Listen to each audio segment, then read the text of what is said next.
everyone, and welcome back to Mandarin Pod for Children. I'm Grace, your host and Mandarin learning coach. To protect speakers' privacy and enhance audio quality, some or all voices in this episode are created with AI assistance. The content is inspired by real-life classroom experiences of the eChineseLearning teaching team.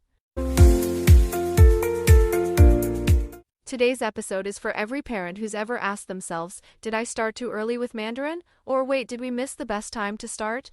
If you've been feeling unsure about timing, today's conversation will bring you some clarity and hopefully some relief. Joining me is Oliver, a father from the UK whose daughter Isla had quite the start-stop journey with Mandarin. She was introduced to the language at age 4, took a long break around 6, and only recently restarted at age 8. Oliver, thank you for being here. Thanks for having me, Grace. Honestly, this topic really hit home. I spent so much time worrying about whether we'd blown our chance or whether we'd forced Isla into something too soon. You're definitely not alone in that. And it's so common among non-Chinese speaking families who are trying to support their kids with Mandarin. Let's walk through Isla's journey. How did it begin? Well, we started very informally when she was 4. A friend of ours gave us a few Mandarin picture books and some songs. Isla liked the sound of the language. She thought it was musical and fun. For a while, it became part of our bedtime routine. We didn't push it at all. That sounds like a lovely, gentle start. It was. But then when she turned 6 and started school full-time, life got busier. Between sports, homework, and playdates, Mandarin just sort of disappeared from our routine. We didn't have the time or energy to keep it going, and she stopped asking for it. I honestly thought, well, that was fun while it lasted, but I guess it's over. And that's where so many parents stop because they think a break means the door has closed. But it hasn't. Right. About a year later, Isla mentioned something from a song we used to sing. She remembered a phrase. I was shocked. I hadn't heard that tune in a year. That's such a powerful reminder that language exposure, especially in the early years, doesn't just vanish. It sticks in the background even when we're not actively using it. Exactly. That's when I realized maybe it wasn't a waste. Maybe we planted something back then and it just needed time. You absolutely did. And neuroscience backs this up. Early exposure helps shape the brain's sound recognition, even if the child can't produce full words or sentences yet. Think of it as laying the foundation, not building the house. That really helped shift my mindset. I stopped beating myself up about the break, and I stopped rushing to catch up. So what did the restart at age 8 look like? This time we were much more intentional. We didn't go back to songs and stories right away. Instead, we started with visuals, short videos about animals, nature, even a cooking show for kids. Isla got really into that one. That's such a smart approach, especially for older kids who want more context and real-world relevance.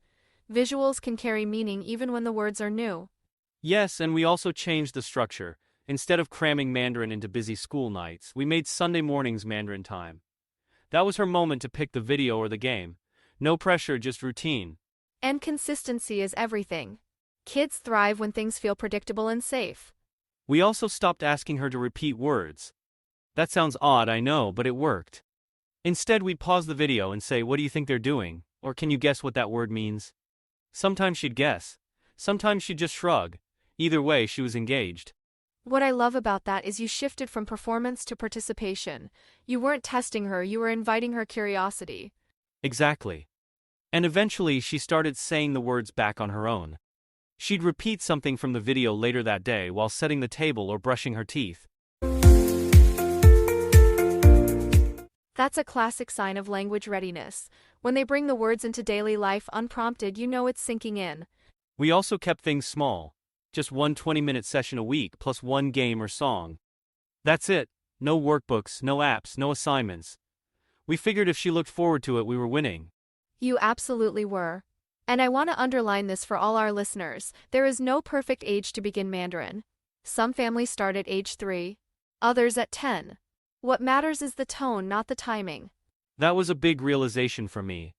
I used to panic when I saw other kids writing characters or speaking whole phrases. Isla wasn't there yet. But now I focus on what she is doing, not what others are doing. That's a huge mindset shift and such a healthy one. One thing that really helped was giving Isla something to own. We printed a Mandarin tracker, just a calendar with stickers. Every time she watched a video or said a word, she'd add a sticker. At first it was just fun, but soon she'd say, "I want to fill the row." It motivated her without us saying a word. That's beautiful. It taps into autonomy and self-celebration, two of the most effective tools in language learning. Let's wrap up with a few takeaways for parents wondering if they've started too early or too late. First, there is no wrong time to begin. Early exposure builds comfort, later starts bring maturity. Both work with the right approach. Second, breaks are not failures. Kids may pause. Life gets busy. But language seeds don't disappear, they wait for the right moment to grow. Third, consistency beats quantity. One session a week, done with joy, is better than 5 sessions filled with stress. Fourth, let your child lead. Give them space to explore. Follow their interests. Watch for signs of quiet engagement. Fifth, focus on connection, not comparison. Every child's journey is different. Your job isn't to catch up, it's to stay connected. I love that, Grace. If this episode helps one parent feel less guilty or more hopeful, it's worth it. It absolutely is. Thank you so much for sharing Isla's story with us. My pleasure. And thank you for helping parents like me see the big picture. And to our listeners, if you're unsure whether now is the right time, remember the best time to start is the time that works for your family. Not early, not late, just steady. Want help designing a Mandarin routine that fits your child's age and interests?